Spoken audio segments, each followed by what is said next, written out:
Allah'tan bir sağ can iste.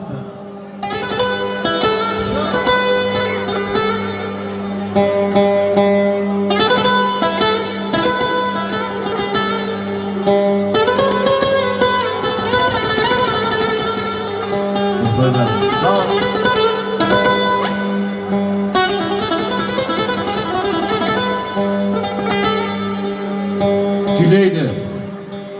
Güleyli söz dilindedir. Allah eşki kalbindedir. Her şey onun elindedir. Allah'tan bir sağ can iste.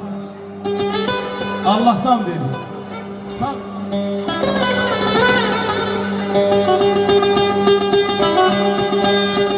Ay maşallah.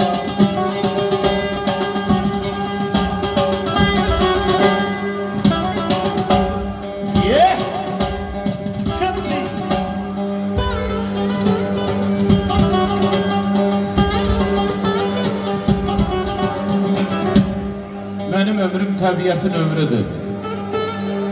Davlasında, ümmanında yaşadım.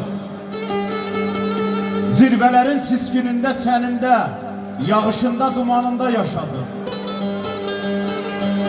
Sular kimi hey töküldüm çarxa mən. Boş gəlmədim 30'dan mən 40'a mən.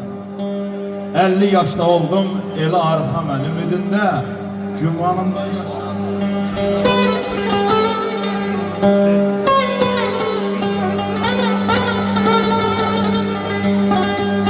Yüreğinde buz yaşamak faziye, yarasında tuz yaşamak faziye, çok yaşamak, az yaşamak faziye. Ben zamanı zamanında yaşadım.